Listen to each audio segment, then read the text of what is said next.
Hi everyone and welcome to Truth Over News. As we discussed in our last show, it now appears beyond any reasonable doubt that COVID emerged from a lab, almost certainly as a result of EcoHealth's work at the Wuhan Institute of Virology, work that was based off of their 2018 gain-of-function diffuse proposal that they submitted to the DoD's DARPA. That proposal was turned down for being too risky, but it now appears that EcoHealth went ahead and did the gain-of-function work anyway, in a low-security lab in China. Which brings us to the topic of today's show. We've said for some time now that the focus needs to shift outwards and upwards to those in government, including the various federal agencies and individuals, along with the Department of Defense and the intelligence community, who work so hard to hide all of this information from the public for the last 4 years. We know that the Department of Defense provided millions in funding to EcoHealth, NIH, and NIAID. But why did they do so? What was that money used for and where did it go? How much of this funding was funneled to the Wuhan lab? And why was EcoHealth's DoD funding quietly reinstated after Congress had just pulled that funding? We know that the CIA worked to falsely reshape the debate on the origin of COVID to point away from a lab leak and towards a natural origin. As we discussed in an earlier episode, a senior-level CIA officer told Congress that the chief operating officer of the CIA provided financial inducements to 6 CIA analysts to change their minds on the origin of the COVID question. Originally, the 6 analysts had concluded that COVID came out of a lab, but they later amended their conclusion to say that the origin could not be determined. Why did this happen, and what was driving the pressure on the analysts to reverse their opinions? Why was it so important for the CIA and for the wider intelligence community to cover up the truth about COVID? All of which leads us to a long-standing question that goes back to the early days of the pandemic. On March 28, 2022, U.S. Right to Know released an April 2020 internal memo from the State Department. That early memo, which was a formal analysis, stated that out of the 5 possible origins for COVID, a lab leak was by far the most likely.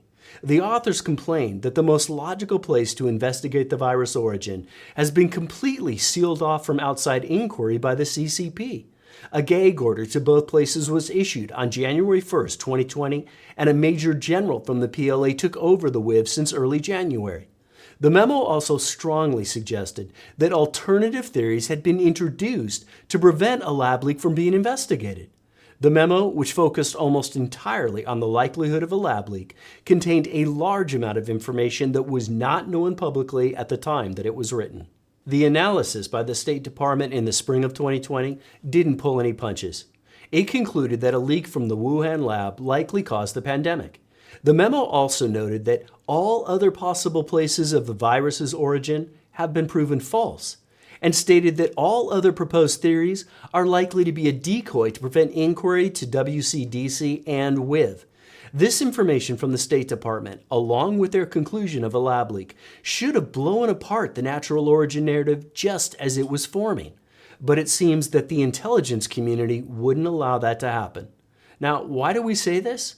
Because it appears that the intelligence community intentionally derailed the State Department's early conclusion before it could even become public. As we'll see, they did so through a statement issued through then Acting Director of National Intelligence Richard Grenell's office on April 30th, 2020.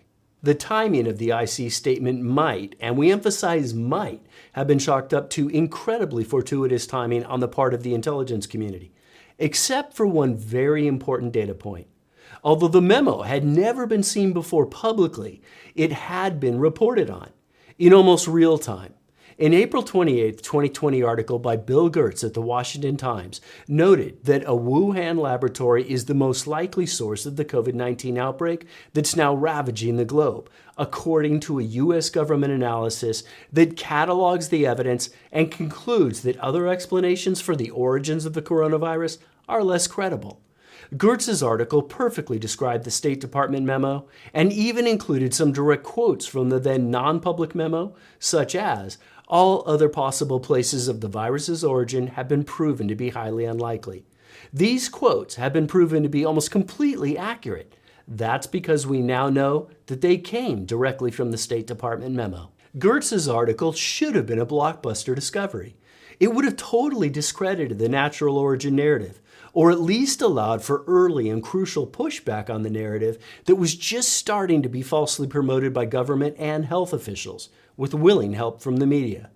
But that possibility was almost immediately derailed by the intelligence community, who suddenly rushed to counter Gertz's reporting of the State Department memo. We know this happened because on April 30th, 2020, less than 2 days after Gertz published his article, the intelligence community suddenly issued a statement on the origins of COVID-19 through the office of the DNI. Like everything the IC does, they were very careful, but they also wrote the statement in a manner that they knew would be interpreted exactly as they wanted it to be. Notably, they included the crucial claim that the intelligence community also concurs with the wide scientific consensus that the COVID-19 virus was not man-made or genetically modified.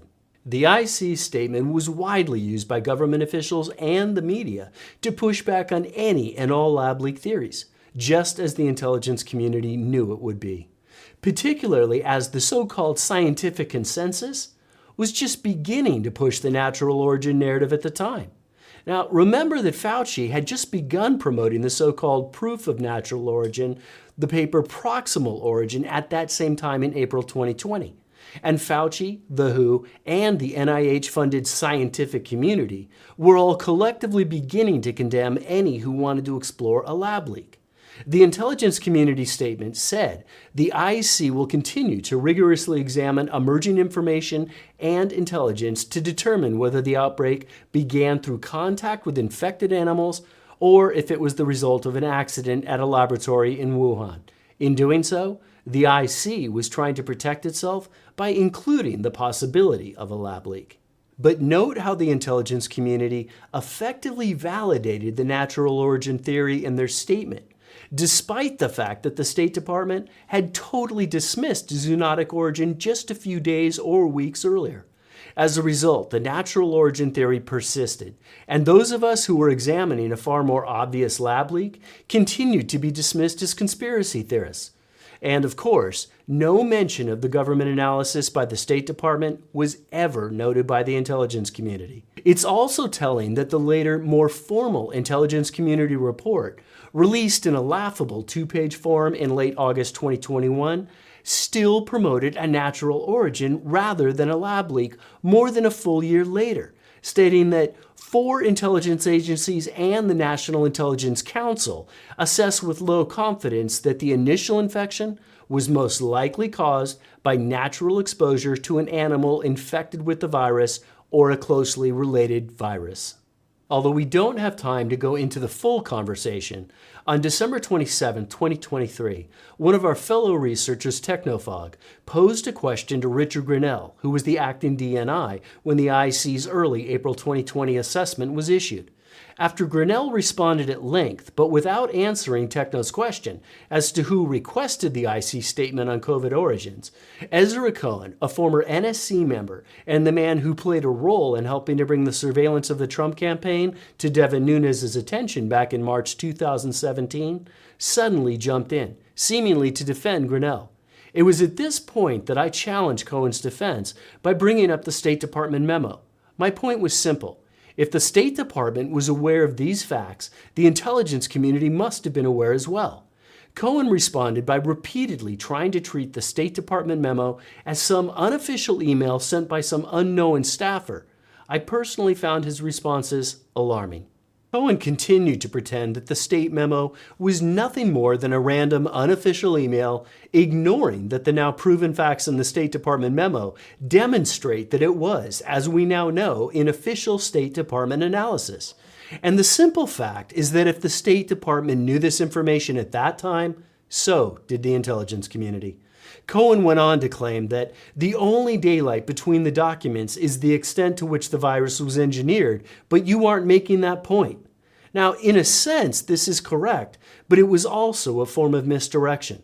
The larger point is that the April 2020 IC statement was used to shut down further discussion of a lab leak, and it shut off any discussion of the, at the time, non-public State Department memo.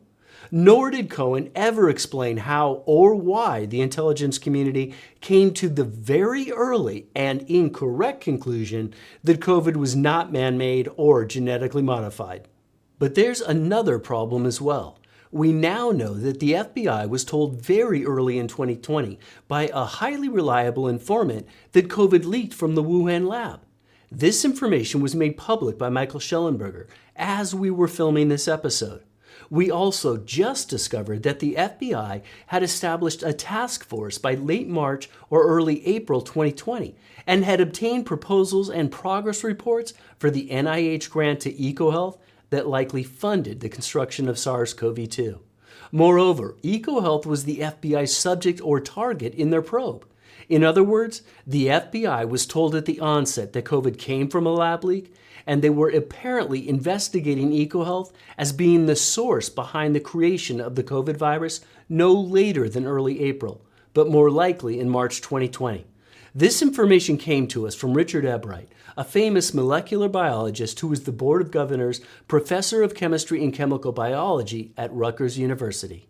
Ebright knows this information because, unknown to us until now, he was interviewed by the FBI's task force in both April and May of 2020, and he was asked to help the FBI understand the intricate details contained within the EcoHealth work that was funded by Fauci and the NIH.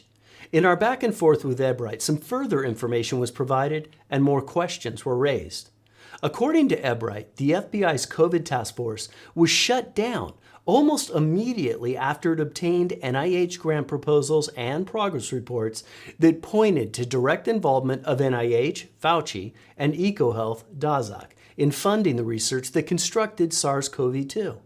Given that Ebright last met with the FBI task force sometime in May 2020, it's likely that the task force was forcibly disbanded by the end of May 2020 and certainly no later than June 2020.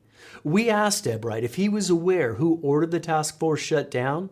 Was it FBI leadership or pressure from higher up in the echelon of the IC? Unfortunately, Ebright did not know the answer to this question. All of this ties back to another troubling sequence of events that took place during April. As we discussed earlier and in a previous show, we know that then acting DNI Richard Grinnell had directed the intelligence community to draft that early statement in April 2020 on the origins of COVID. An April 29, 2020 email proves this was the case. Grinnell writes, Beth, who is writing the IC-wide statement that redacted suggested we do in the Oval.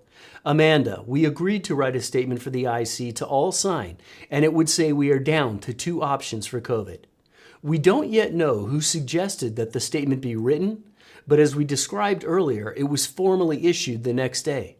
The thing is, as we've already told you, that statement by the IC played down a lab leak, played up a natural origin, and provided misinformation by claiming COVID was neither man-made or genetically modified. To understand the significance of this event, we need to step back to April 16, 2020. It was on this day that Trump, in response to a question from John Roberts, seemed to suggest fairly strongly that COVID came from a Chinese lab. The timing of Trump's claim is notable because the very next day, during another press conference with Trump, Anthony Fauci suddenly stepped up to the podium and stated that COVID had a natural origin, and he cited the fraudulent proximal origin paper as proof of his claim. Fauci also outright lied, pretending that he didn't know who the authors of the paper were, despite the fact that he directed them to write it. Fauci even helped to edit the paper's multiple drafts. It was a crucial moment in the creation of the natural origin narrative, a narrative that would be pushed relentlessly by the media for the next year. Mr. President, multiple sources are telling Fox News today that the United States government now has high confidence that while the coronavirus is a naturally occurring virus, it emanated from a virology lab in Wuhan, that because of lax safety protocols, an intern was infected, who later infected her boyfriend, and then went to the wet market in Wuhan, where it began to spread. Does that correspond with what you have heard from officials? Well, I don't want to say that, John, but I will tell you more and more we're hearing the story. Dr. Fauci, could you address these suggestions or concerns that this virus was somehow man-made, possibly came out of a laboratory? in China. You studied this virus. What are the prospects of that? There was a study recently that we can make available to you where a group of highly qualified evolutionary virologists looked at the sequences there and the sequences in bats as they evolve. And the mutations that it took to get to the point where it is now is totally consistent with a jump of a species from an animal to a human. So, I mean, the paper will be available. I don't have the authors right now, but we can make that available too. Despite Fauci's public lie, Trump abruptly cut all funding to EcoHealth on April 26, although Fauci once again undercut Trump a few months later by quietly providing new funding for EcoHealth. But other betrayals were in the works. Shortly after Trump cut funding to EcoHealth, Grinnell released the IC's deeply flawed COVID assessment on April 30th. Shockingly, it appears that Grinnell did not prep Trump, who appears to have been utterly blindsided by its release during a live press conference. Indeed, towards the end of the clip, Trump confirmed that he'd personally seen evidence that COVID originated at the Wuhan lab. But his claim was totally discredited in real time by the IC statement that was quietly released by Grinnell. The media used that statement as proof that COVID had a natural origin, just as the IC knew that it would do. The Director of National Intelligence today put out a statement saying that they believe it was naturally occurring, it was not man-made. But Who is that? Who is that that said that? the Office of the Director of Yeah, National but Intelligence. who in particular? Who was the man that made that It statement? was a statement that the ODI... Oh, you would know that, huh? National Intelligence. So we'll see. That would be your We're gonna Director of see. National Intelligence. No, Rick I Grinnell, think it's, I mean, you'd have to tell me who specifically, who made the statement. The statement was just put out under the Office of the Okay, ODI. we'll see. I mean, I have to see the statement, I just haven't seen it. But the question I had was, have you seen anything at this point Because that we're gives... looking at that, John, separately from, But we're looking at exactly where it came from, who it came from, how it happened, separately and also scientifically. So we're going to be able to find and it. my question is, have you seen anything at this point that gives you a high degree of confidence that the Wuhan Institute of Virology was the origin of this virus? Yes, I have. Yes, I have. It's a shocking sequence that demands answers, not only from Grinnell, but also from his successor, John Ratcliffe, who became the DNI on May 26, 2020. It's also deeply unsettling. We know the intelligence community has been lying to us all along. Did they lie to Trump as well? It's beginning to look like they did. But now, with proof that EcoHealth's experiments in China's Wuhan resulted in the COVID pandemic, the lies from the intelligence community are starting to make more sense. As our friend Stephen McIntyre observed, no wonder the U.S. intelligence community has worked so hard to pin the blame exclusively on China. Documents increasingly show that origins of COVID lab chimeras began with U.S. researchers. This also helps to explain why the intelligence community has worked so hard to protect Fauci. This new information seems like a big deal to us. We deserve some real answers and some accountability.